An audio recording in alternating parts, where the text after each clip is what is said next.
let's rate and rank the Arsenal players from their 2-1 win against Wolves, and it doesn't look good for a lot of Arsenal players, but one player did absolutely shine. Now, we're going to do this in a slightly different way, which I'll show you here.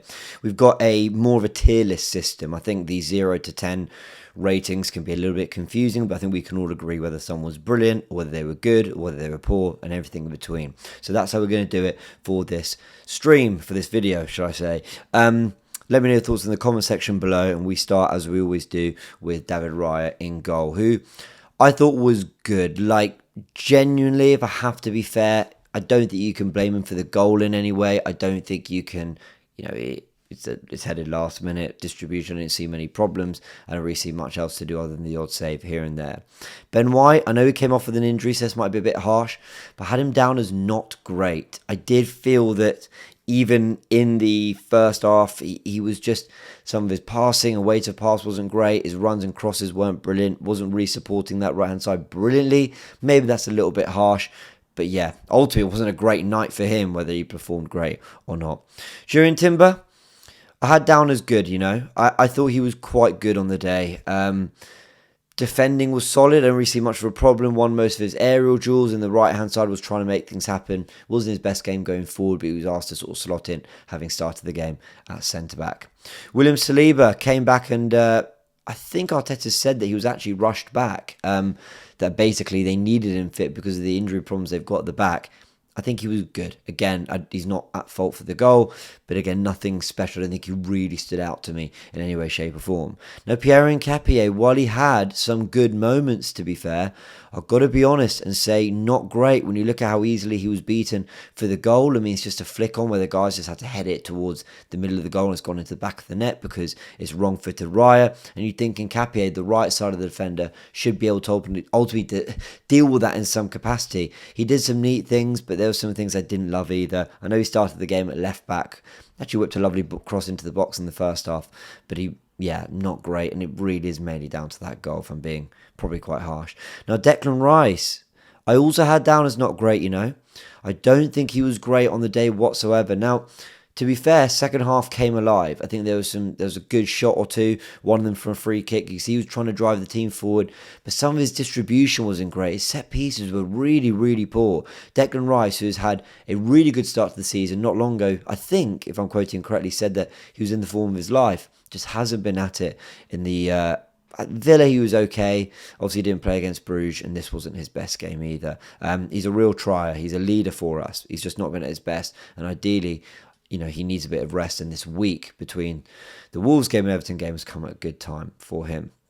Zubimendi, I'll be honest, I thought he was poor.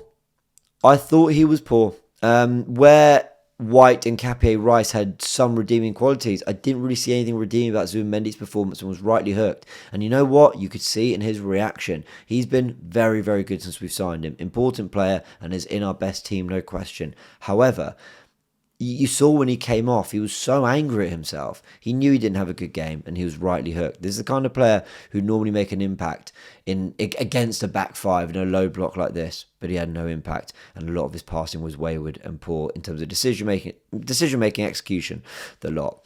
Emirates Stadium, I put down as not great. Now, some people might say that he was poor. I think that's harsh. I think there were moments where he slipped a lovely ball to Saka in the first half. There were moments where he was clearly trying to make things happen. Like, he wasn't just trying to take a touch and just lay it off. He was trying to show some trickery, send defenders the other way, try to whip balls into the box. There were things he was trying to make happen. Some of them looked okay, but largely didn't really come off for him. So yeah, not great Eberechi on the day. Martinelli, he was poor for me. Really, really poor. Rarely had the beating of Matt Doherty, the right wing back. And I know he did in that second half, and then he just shanked it. Shanked is probably harsh, but guided it too far with the post. But that wasn't his worst finish of the night in that second half. It was in the first half when a cross into the back post was headed over the bar. And I think that was from Declan Rice's one good delivery of the day, to be fair. Very good delivery, actually. And Martinelli's headed it over the bar. Yeah, a night to forget for Martinelli, and rightly taken off for Trossard. Victor Gyokeres, yeah, poor. I've defended this guy so much in the sort of last few months, because I felt that the team have played better for having him in the side, whether he's actually played necessarily well himself or not. And I think he's also played better than people have given him credit for. But I have to say, I thought he was really poor. Nothing stuck. There was one moment in the second half where he backed up against the defender, took a touch with his chest, got on his left foot and dragged it wide. That was quite good. That was good centre-forwards play. Everything else, from his touch to slipping to the runs, to actually not getting on the end of the ball whipped into the box by Bukayo Saka, which came from Eze, a lovely pass down to Saka. Bukayo Saka with his right foot rolls it across goal, and Gyokeres should be there. And I think when you look at Villa last week as well, that's twice the ball's cut across goal. And Gyokeres, that's a kind of service we're talking about Gyokeres wanting. So I'm really, really disappointed what Gyokeres has given us in the last few games in terms of, I know I was kind of kinder against Villa than others, but Bruges, really not great. Certainly not good against Wolves. So yeah, Gyokeres, I've defended you, and I know there's good performances in there, but we have not seen that since your return from injury. Okay, Bukayo Saka was brilliant for me. Absolutely brilliant. Everything happened through Bukayo Saka, and I'm talking that cross into the box that Timber heads over the bar, the chance I've just mentioned for Victor Gyokeres. I think the combinations down the right were happening because of him, whether he was the passer and the feeder to the person in the half space, or whether he was the one trying to beat the fullback on his own, or making the run from other people's passes. He was all over the game for Arsenal, and he was the reason we ultimately, through two own goals from Wolves, he was the reason we ultimately won that game. He made it happen. Bukayo Saka, absolutely brilliant. You shone where others absolutely did not. Now, we go into the subs. That's the starting 11. As you can see, only 3 players are considered to have been quite good on the day, or good, should I say, and 1 was brilliant. I've got 7 players there who, quite frankly, yeah, we did not see enough for the minutes you were on the pitch. Okay, it can happen. Dust yourselves down. I believe in all those players in that list. But come on, this is a title race. We need to turn up more than not. And against Wolves, it should have been an easier opportunity to turn up. Now, when it comes to the subs, this gets interesting. Lewis-Skelly, I'll be honest, I flirted with the idea of good, but I'm going to move him to very good. I am. I thought he was very good. I thought his first touch when he came on showed what he's about. He took the touch, set himself, and thought, do I just lay this off immediately? No, I'm going to drive into space and play a better pass to Martinelli and Declan Rice, and we made an absolute meal of the counter-attack. Then he defended quite well. I thought largely they had nothing down his side. And in that first half, there were moments where him and Trossard were picking up really nice spaces and playing off each other really, really well. I think Lewis-Skelly should have started this game. I think Arteta got that wrong, but I can understand why he wanted to try Hincapie at left back. Lewis-Skelly eventually came on, played most of the game. And yeah, I actually thought he was very, very good. Who's after Lewis-Skelly? Merino, of course, came on. I thought Merino was good. I thought he was good. If there was a fine category, I'd say fine. But I think to say he's not great would be harsh. I think he came on and was ultimately a part of a team that was trying to sort of barrage forward. And I think he kind of maintained that momentum. I will say, him and Declan Rice, they were constantly... Do you know what? I'm tempted to say that Merino was not great because when Wolves had that period of sustained possession, they were constantly finding players in the pockets and Merino should be shielding off. So I'm very, very generously sticking with good because ultimately he came on the pitch and we were better once he came on. But that's kind of it. There were things in our defending and his positioning that concerned me. But he cleared the ball. He made some tackles. I'll give him credit for that. Trossard joins Lewis-Skelly as very good. I thought he came on, had that one shot at the near post that just went wide. But otherwise, some of the passes, the players he was finding in pockets like Declan Rice, passes to Lewis-Skelly, he just looked so creative from the left wing. He was playing like a number 10 out wide. He's been doing that all season. Leandro Trossard, very good and made an impact. Odegaard.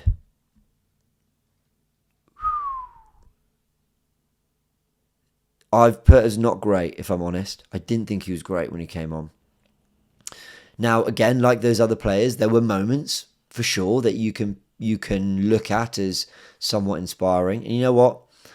Maybe Merino should go on that list. I'll look at it again in the end. But, yeah, Odegaard, I didn't...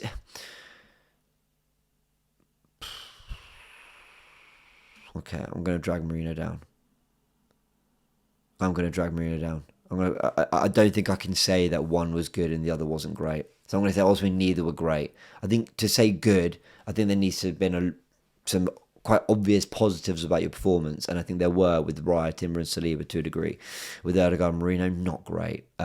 So yeah, I wasn't really pleased with them at all. I want to see more. But ultimately, we're a better team. When Odegaard and Merino came on, sure. If you want to bump them up in the comments, go for it. Gabi Jesus, I had down as good. I thought he came on, showed some quick feet, tried to press. Ultimately is the reason we've got that second goal, because Saka whips the ball into the box. I thought he'd got it. I mean, ultimately he's actually missed the header, right? So you can be critical from that front, but you know what? He's got into the box. The defender's made the error because Jesus is there putting the pressure on. I'm forcing a bit of praise there, if I'm really, really honest, but we'll roll with it. We'll roll with it. I mean, there wasn't too many in the way of positives, so I'll give it to him. Mikel Arteta, look, not great, if I'm honest. Ben White's got injured. How much do you blame the use of his minutes? I'm sure Arteta would have been well informed on that. He started to many, which I don't think was the right call. And I think Lewis-Skelly deserved to start in this game. So, yeah, I'm not enamoured. I don't love what Mikel Arteta did for this game in terms of the starting 11, for example, in terms of the football we played. However, that's a lot on the players, and he made the subs to make a difference, and they did. He left Saka on. We could have easily brought on Madueke after we did it against Bruges, but he recognised that Saka was the guy who looked like winning the game for us, so I'm glad he stuck with that, stuck with Saka and his influence on the game. So, yeah, I'll put Arteta down as not great. I don't think it was poor today. All right, people, there you go. Those are the player ratings. We've done a slightly different way via a tier list. As you can see, only Saka, Lewis-Skelly and Trossard are really coming out with their head held high. I think the others, Raya, Timber, Saliba and Jesus, there were positives for sure.